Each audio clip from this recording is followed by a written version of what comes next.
Dr. Elena Rodriguez pressed her face against the cool metal of the observation window. Stars stretched across the darkness like tiny diamonds scattered on black cloth. She had been traveling with the alien crew for 3 months now, and the sight still amazed her. The ship hummed softly around her. It was a peaceful sound, much like everything else about the Galactic Federation vessel called Harmony's Edge.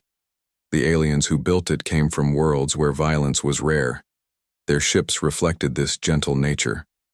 "Dr. Rodriguez, please report. To the bridge," came the soft voice through the communication system. Elena recognized the musical tone of Commander Zethkar, the ship's Valoran captain.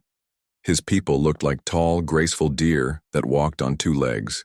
Their large eyes showed kindness, and their voices never rose above a whisper. Elena walked through the curved hallways of the ship. Everything was smooth and rounded, with no sharp edges anywhere. The walls glowed with a soft blue light that never hurt the eyes. She passed other crew members going about their daily tasks. Wispwing fluttered past her, the moth-like alien's wings creating a gentle breeze. His people, the Flutterans, were covered in soft fur and moved like they were always dancing. They came from a world where the biggest danger was strong wind. Near the bridge, Elena saw Shardheart standing in perfect stillness. The crystalline alien looked like a living jewel, his body made of clear, colored stone. His people, the geodes, grew from the ground like plants. They had never known what it meant to run from danger. Bloomroot was tending to some of the ship's living systems. The plant-based Verdanian looked like a walking tree, with flowers growing from his bark-like skin. His species had evolved to work together with other plants. They had no concept of fighting. Elena was the only human on the ship. She had worked hard to earn her place here. Many aliens thought humans were too primitive for space travel. They came from what they called rough worlds where life was harder than it should be. "Ah, Dr. Rodriguez," Commander Zethkar said as she entered the bridge. His large eyes reflected the soft lights of the control panels. "We have discovered something interesting." The main screen showed a blue and green planet spinning slowly in space. It looked beautiful from this distance, with white clouds swirling over its surface. "The third planet in this system shows signs of intelligent life," the commander continued. "Our scans detect cities and technology. This is very exciting. We may have found a new species to welcome into the Federation." Elena studied the data on her screen. The readings showed a world much like Earth, but with higher gravity and a thicker atmosphere. The cities were large and seemed to be built for very big creatures. "The inhabitants appear to be quite large," she said, reading the measurements. "At least 3 meters tall, possibly more." "Yes," agreed Zethkar. "But size does not matter. We have learned that intelligence and peace go hand in hand. Any species advanced enough for space technology must have moved beyond primitive violence." Elena felt a small worry in her stomach, but she said nothing. Humans had developed space technology, and they certainly had not moved beyond violence. But she had learned not to mention such things to her alien friends. They found human history disturbing. "Shall we make contact?" asked Wispwing, his wings trembling with excitement. "Of course," the commander replied. "Prepare the standard first contact message. We will approach slowly and broadcast our peaceful intentions." The ship moved toward the planet. Elena watched the world grow larger on the screen. She could see the continents now covered with what looked like massive structures. The cities were bigger than anything on Earth. "Broadcasting now," reported Shardheart from the communications station. His crystal body chimed softly as he worked. The message was simple and had worked with every new species they had met. It showed mathematical concepts, peaceful images, and an invitation to share knowledge. The Federation had made contact with over 200 species this way, and every single one had responded with friendship. "We are receiving a response," Shardheart announced after several minutes. The main screen filled with images from the planet's surface. Elena gasped when she saw the creatures who lived there. They were huge, even bigger than the scans had suggested. Their bodies were covered in thick, armor-like skin, Sharp claws extended from their hands and their mouths were full of teeth designed for tearing meat. But what worried Elena most was their eyes. They were the eyes of hunters. She had seen those same eyes in the predators of Earth, the wolves, and tigers and sharks that killed to survive. "They are called the Kethmori," Zethkar said, reading the translation data. "They seem very robust." The aliens on the bridge looked at the images with interest but no fear. They had never seen a natural predator before. Their worlds had no such creatures. "They are requesting permission to come aboard," Shardhart reported. "They say they wish to learn about us." "Excellent," the commander said. "Lower our shields and prepare the docking bay. This is a historic moment." Elena felt the worry in her stomach grow stronger. Something about the Kethmori reminded her of the dangerous animals from Earth's past. But she was just one human among many peaceful aliens. Who was she to question their judgment? The ship's sensors showed 3 Kethmori vessels approaching. They were dark, angular ships that looked nothing like the smooth, peaceful Federation vessels. They moved through space like sharks swimming through water. "Docking now," announced Bloomroot from his station. Through the internal cameras, Elena watched the Kethmori board their ship. They were even more frightening in person. Each one stood nearly 4 meters tall with thick muscles visible beneath their natural armor. They moved with the fluid grace of born killers. The lead Kethmori spoke in a deep, rumbling voice that seemed to shake the ship's walls. The translation came through moments later. "We greet you, soft ones. We have never seen creatures like you before. You will be interesting to study." Elena did not like the way he said study. It sounded more like how a scientist might talk about specimens in a laboratory. "Welcome aboard the Harmony's Edge," Commander Zethkar replied through the communication system. "We are honored to meet you. Please, explore our ship and learn about our peaceful ways." As Elena watched the Kethmori spread throughout the ship, she noticed something that made her blood run cold. They were not exploring like curious scientists. They were mapping the ship like soldiers planning an attack. She opened her communication device and sent a message to Jake Morrison, the human maintenance worker who was somewhere in the engineering section. "Jake, I think we have a problem." But before she could explain, the lights went out. The emergency lights flickered on, casting red shadows throughout the ship. Elena heard screaming from somewhere deep in the corridors. The sound was high and terrified, nothing like the gentle voices she had grown used to hearing from her alien crewmates. "What is happening?" Commander Zethkar's voice came through the communication system, but it sounded confused and frightened. Elena pressed herself against the wall and moved carefully toward the engineering section. She had to find Jake. Her hands were shaking, but her mind was clear. Something deep inside her, something old and primitive, had awakened when the lights went out. The corridors were darker now, lit only by the red emergency glow. Elena moved quietly, staying close to the walls. She could hear heavy footsteps echoing through the ship, followed by wet sounds that made her stomach turn. She reached the engineering section and found the entrance sealed. "Jake," she whispered into her communication device. "Jake, are you there?" "Elena," came Jake's voice, quiet and careful. "Stay where you are, I'm coming to get you." The door opened silently and Jake's hand pulled her inside. The engineering section was darker than the corridors, but Elena could see 3 shapes huddled in the corner. Wispwing, Shardhart, and Bloomroot were pressed together, their bodies trembling with fear. Jake Morrison looked different than Elena had ever seen him before. The friendly maintenance worker was gone. In his place stood someone she barely recognized. His eyes moved constantly, watching every shadow. His body was tense, ready to move in any direction. Even his breathing had changed, becoming slow and controlled. "The Kethmori are hunting," Jake said quietly. "They cut the main power to make us helpless in the dark. They're moving through the ship room by room, killing everyone they find." Elena felt something cold settle in her chest. "How? Do you know?" Jake held up a small device. "I've been listening to their communications. They're not here to learn about us, Elena. They're here to hunt. We're prey to them." Wispwing made a small, frightened sound. "I do not understand. Why would they want to hurt us? We offered them friendship. Jake looked at the alien with something like pity in his eyes. Because you're prey animals, all of you. You evolved on worlds where nothing hunted you, so you never learned what hunters look like. But we are intelligent beings, Shardheart said, his crystal body chiming with fear. Surely intelligence matters more than primitive instincts. Not to them, Jake replied. He was moving around the room now, gathering tools and equipment. Elena watched him work with growing amazement. His hands seemed to know exactly what to take, as if he had done this before.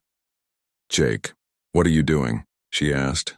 Making weapons, he said simply. He stripped wire from a power cable and wrapped it around two metal bars, creating a simple but deadly trap. Your alien friends are right about one thing. Intelligence does matter, but they made one mistake. What mistake? Elena asked. Jake looked at her with eyes that seemed much older than his 28 years. They assumed that intelligence and hunting instincts couldn't exist in the same species. A sound came from outside the door, heavy footsteps moving slowly down the corridor. Jake immediately went still, and his hand gestured for everyone else to be quiet. The aliens stopped moving entirely, but Elena could see they were shaking with terror. The footsteps passed by their door and continued down the corridor. Jake waited several more minutes before speaking again, his voice barely a whisper. Elena, I need you to understand something. I've been reading about these Kethmori while we've been hiding. They're perfect predators, strong, fast, smart enough to use technology, but still driven by hunting instincts. They've probably been terrorizing other species across the galaxy for thousands of years. How do you know all this? Elena asked. Jake's smile was cold and sharp. Because I recognize them. They're like the big cats from Earth, or the pack hunters like wolves. But they never learned to be anything else. They never had to. Elena began to understand. But humans did. Exactly. We were hunters too, but we also learned to build, to cooperate, to think beyond our next meal. We became something new. Jake finished preparing his improvised weapons and handed one to Elena. The difference is, we remember how to hunt when we need to.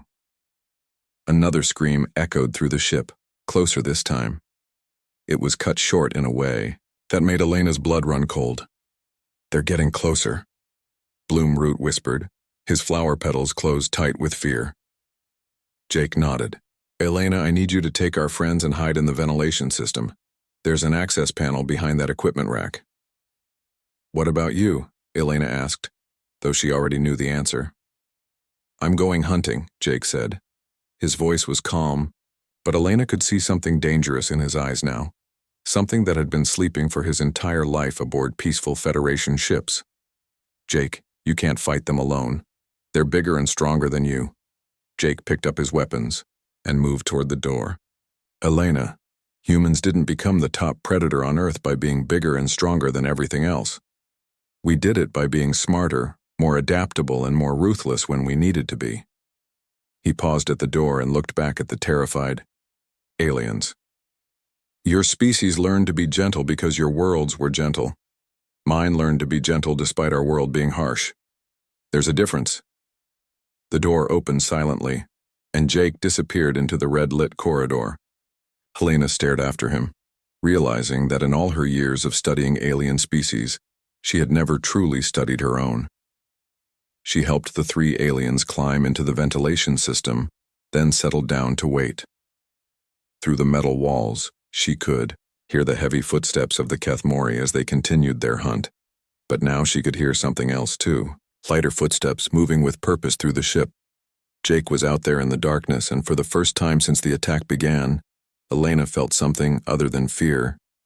She felt hope, because somewhere in the dark corridors of the Harmonies Edge, the Kethmori were about to learn that they were not the only predators in the galaxy. Elena crouched in the ventilation shaft with the three alien survivors. Through the metal grating, she could see into the corridor below. The red emergency lights made everything look like blood. Wispwing was trying not to make noise, but his wings kept trembling. Shardheart had dimmed his crystal body to almost nothing, and Bloomroot had pulled all his flowers closed.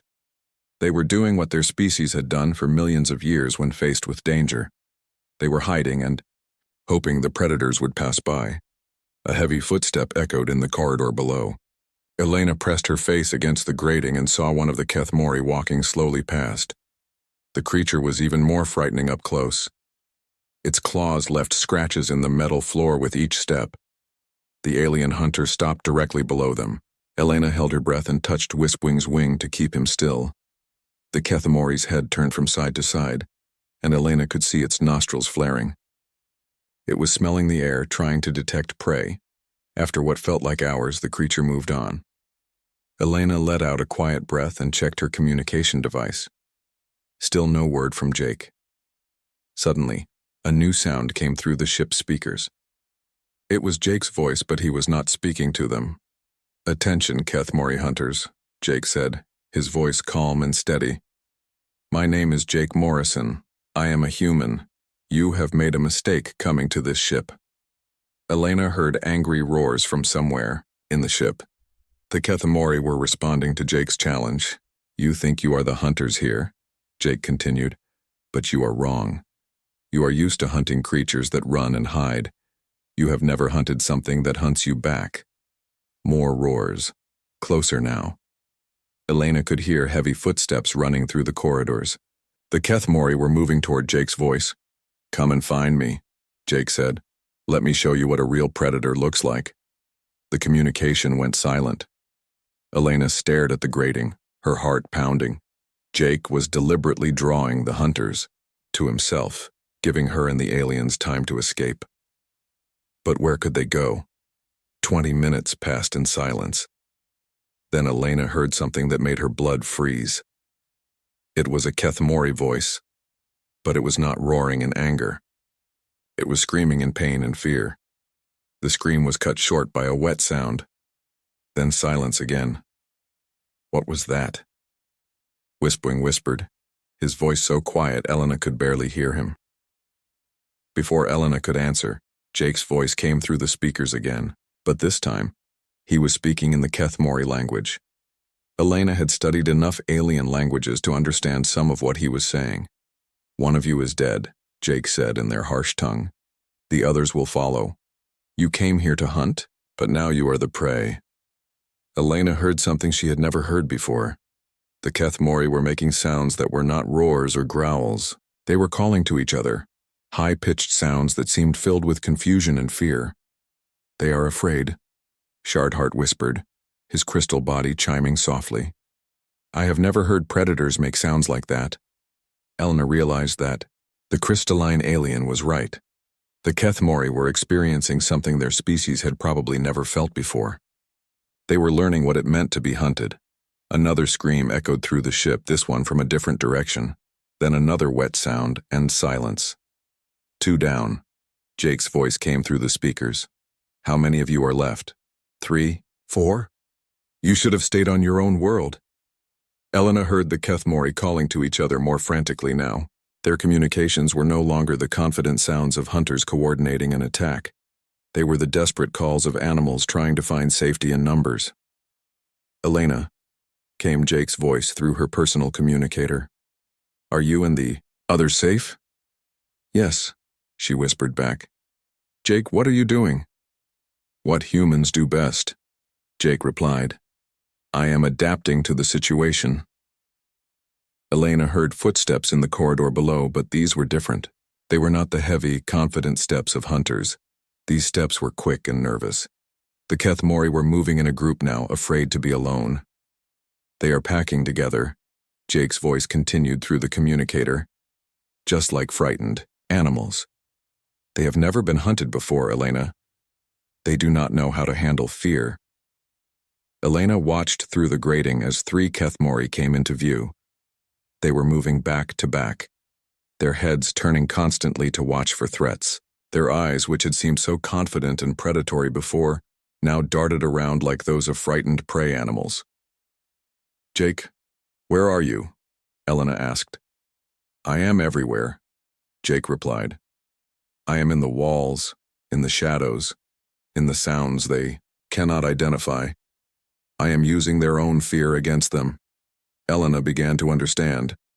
Jake was not just killing the Kethmori. He was terrorizing them.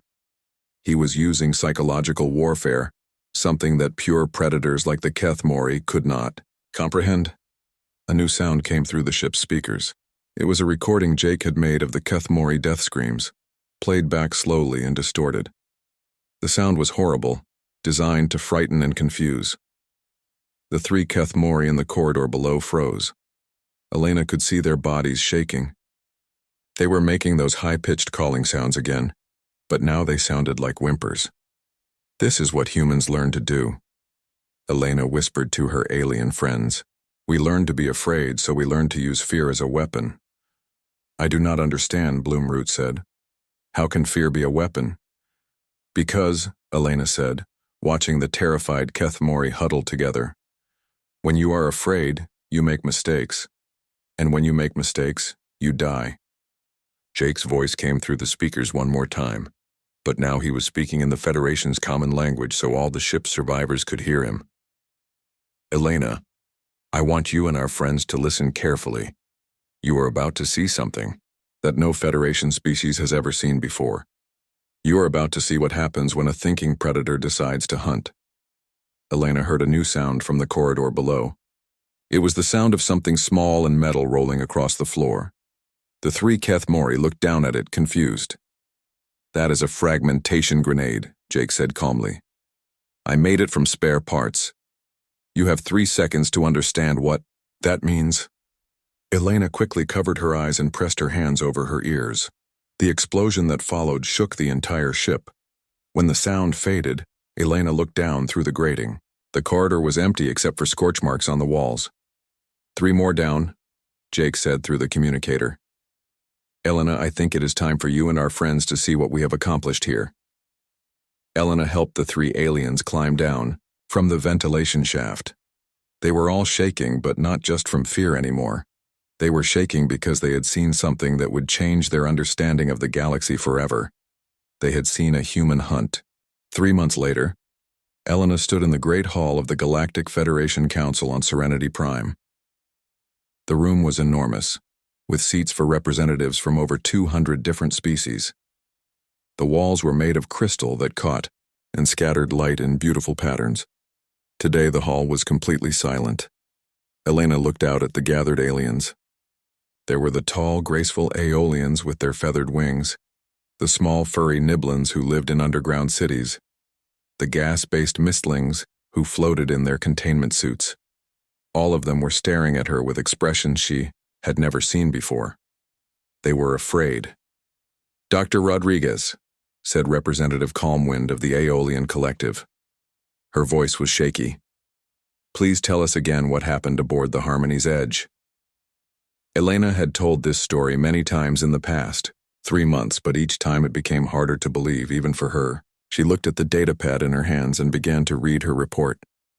The Kethmori boarded our ship with the intention of hunting and killing all crew members, she said.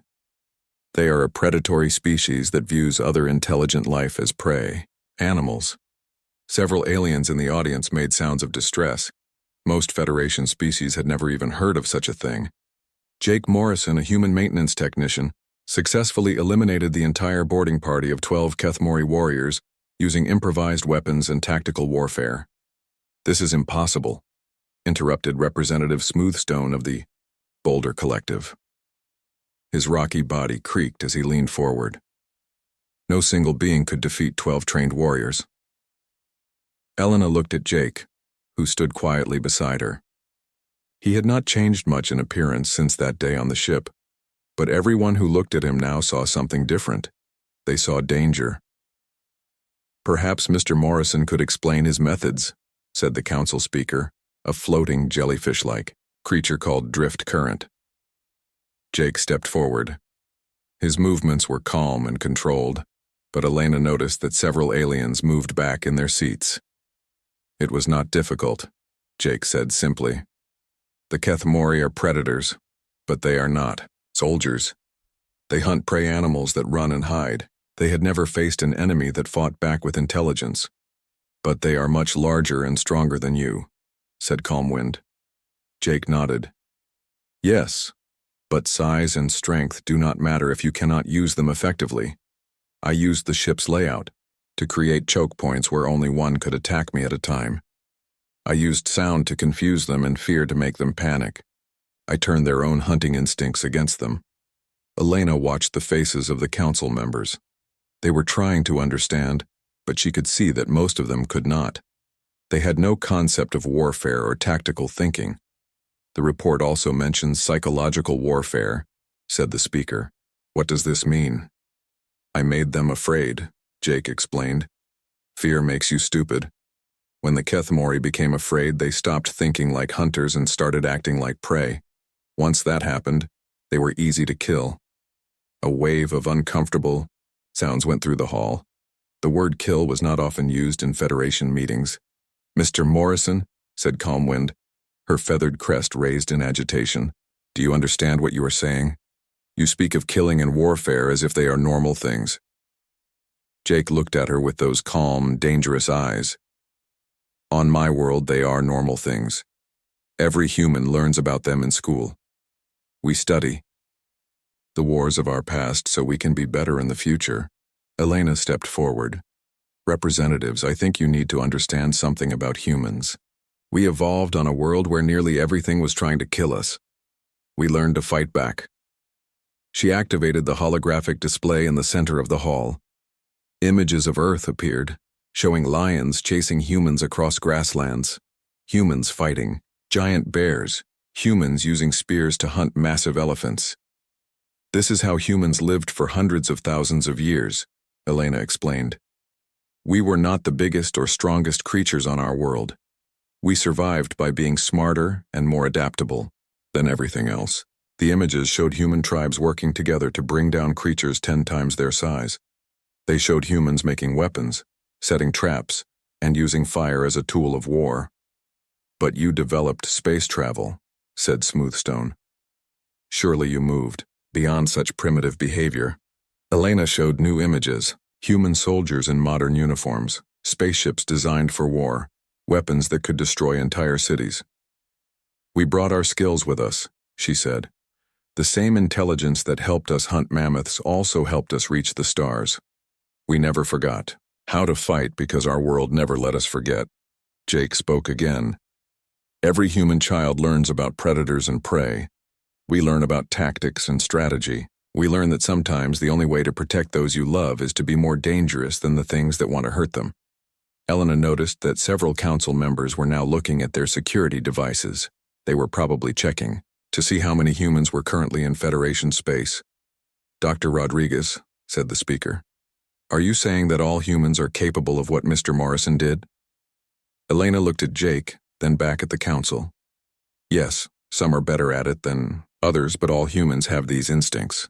We call them soldiers when we need them for war, but every human is a potential soldier. A new voice spoke from the back of the hall. It was Commander Zethkar, still recovering from his injuries. He had insisted on coming to give his own testimony. If I may speak, he said, walking slowly to the center of the hall. I have served in the Federation for 20 years. I have met species that are stronger than humans, faster than humans, more intelligent than humans. But I have never met a species that combines all these qualities with the willingness to use them for violence. He looked directly at Jake. Mr. Morrison saved my life and the lives of my crew. But I must tell you all something. Watching him work was the most terrifying thing I have ever experienced. He was not angry or emotional. He was calm and efficient. He killed those creatures like he was solving a technical problem. The hall was completely silent now. The humans call themselves a peaceful species, Zethkar continued. And in many ways they are. They build beautiful art, write moving poetry, and show great kindness to those in need. But they are also something else. They are what happens when evolution creates a species that is both intelligent and deadly. Elena felt the weight of hundreds of alien eyes on her. She realized that this moment would change everything. The galaxy was learning the truth about humans, and that truth was frightening. Representatives, she said quietly. Humans do not want to be your enemies. We want to be your friends and allies. But you need to understand what friendship with humans means. It means that when something threatens you, it also threatens us. And when something threatens humans... She let the sentence hang in the air. Jake finished it for her. "We end the threat," he said simply. As Elena looked out at the terrified faces of the Galactic Federation Council, she realized that humanity's place in the galaxy had just changed forever. They were no longer the primitive species asking to join the civilized galaxy. They were the civilized species that the galaxy was asking to protect them.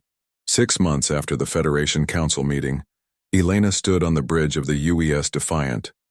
The ship was different from the gentle Federation vessels she was used to. It was built by humans, and it showed. Sharp angles, reinforced armor, and weapons that could be seen from the outside. Captain Lisa Carter sat in the command chair, watching the stars through the main screen. She was young for a starship captain, only 32 years old, but she had earned her position through skill and courage. The alien crew members respected her, even though they were still learning to work with humans. "Captain," said Danny Rodriguez from the tactical station. He was Elena's younger brother, and she was proud to see him serving as the ship's weapons officer. "We are receiving a distress signal from Tremor 7. "Put it through," Lisa ordered. The main screen filled with the frightened face of a Flutteran, mining supervisor. His wings were trembling so badly he could barely speak. "Please help us," he whispered. "Something has come from deep underground. Our security forces cannot stop them. They are eating our machines, our buildings, everything metal they can find." Elena studied the data coming through with the distress call. Tremor 7 was a mining colony with over 3,000 inhabitants from 12 different species. They had been peacefully extracting rare metals from the planet's crust for 20 years. "What kind of creatures are they?" Lisa asked. "We do not know," the Flutteran replied. "They look like living rock, but they move fast and they are very smart. They have learned to work together. Our weapons do not hurt them." Lisa looked at Elena. "Doctor, what do you think?" Elena had been studying reports from across the galaxy for months. Since the Harmony's Edge incident, more and more species were calling for human help when they faced dangerous situations. "Silicon-based life forms," she said. "Probably evolved deep in the planet's core where the pressure and heat are extreme. They might see the metal in the colony as food." "Can we help them?" Lisa asked. Elena smiled. "We are humans, Captain. Helping is what we do." Lisa turned to Danny. "Set course for Tremor 7, maximum speed." The Defiant moved through space faster than any Federation ship could manage. Human engineering had improved on alien designs, making ships that were not just more dangerous but more efficient. 3 days later, they reached Tremor 7. Elena looked at the planet through the observation windows and saw the problem immediately. Large holes had been torn in the surface near the mining installations. The creatures had come from deep underground, following the mining tunnels to the surface. "Captain," said Amy Johnson from the communication station, "the colony reports that the creatures have destroyed most of their heavy equipment. They are trapped in the main habitat dome." Lisa studied the tactical display. "Danny, what can you tell me about these creatures?" Danny's fingers moved over his control panel, analyzing the sensor data. "They appear to be about 3 meters long, made of some kind of living silicon compound. Very tough, probably immune to most energy weapons. They move in coordinated groups." "Sounds familiar," Lisa said with a grim smile. "Another species that hunts in packs." Elena knew what the captain was thinking. The galaxy was full of dangerous predators that had never learned to be anything else. They hunted and killed without thought, never imagining that they might face something more dangerous than themselves. "Prepare a landing team," Lisa ordered. "Danny, Amy, and 4 security specialists. Dr. Rodriguez, I want you to observe and document everything." "Yes, Captain," Elena replied. She was getting used to these missions. Since humans had started serving on Federation security teams, she had seen her species do things that amazed even her. 2 hours later, Elena found herself on the surface of Tremor 7 with the human landing team. The mining colony was in ruins. Metal buildings had been chewed apart. Vehicles were nothing but twisted scrap, and deep gouges in the ground showed where the creatures had passed. "There," whispered Amy, pointing to a group of moving shapes near the main habitat dome. "I count at least 20 of them." Elena looked through her binoculars and saw the silicon creatures for the first time. They did look like living rock, but they moved with purpose and intelligence. As she watched, they began to surround the habitat dome in a coordinated pattern. "They are planning something," she said. "This is not random feeding. They are organizing an attack." Danny checked his weapon.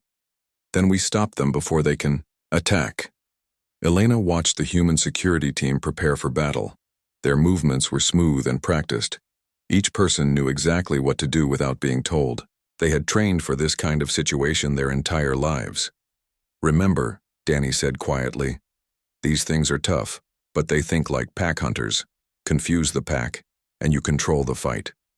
The humans moved forward in formation, using the ruined buildings for cover.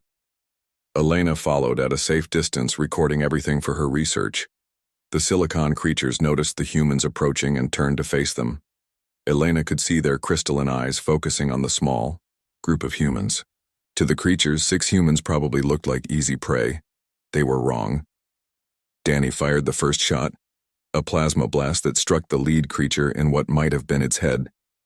The blast did not kill it, but it got the creature's attention. The entire pack turned toward the humans and began to advance. "Scatter pattern," Danny called out. The humans immediately spread out, moving in different directions. The pack of creatures tried to follow all of them at once and became confused. They started bumping into each other, their coordination breaking down. Amy tossed something small and round into the middle of the pack. Elena recognized it as one of Jake's improvised weapons design, a sonic disruptor that created frequencies painful to most life forms. The creatures recoiled from the sound, their formation breaking completely. Now they were just individual animals, confused and frightened. "Now," Danny said. The humans attacked with coordinated precision. They used the creatures' confusion against them, striking fast and then moving to new positions. Elena watched in fascination as her species demonstrated once again why they were the galaxy's most effective predators. Within 20 minutes, the battle was over. The surviving creatures retreated underground, carrying the chemical scent of fear that would warn other members of their species to avoid this area. Elena walked among the defeated creatures, taking samples and recording data. She noticed that several of the humans were already working with the colony's survivors, helping them plan repairs and defensive measures. "Dr. Rodriguez," said Captain Carter through the communication system. "How did we do?" Elena looked around, at the scene. The dangerous predators were gone, the colonists were safe, and her species had once again proven their unique value to the galaxy. "We did what humans do, Captain," she replied. "We protected those who could not protect themselves." As Elena prepared to return to the ship, she thought about how much had changed since that day on the Harmony's edge. The galaxy had learned to fear humans, but they had also learned to trust them.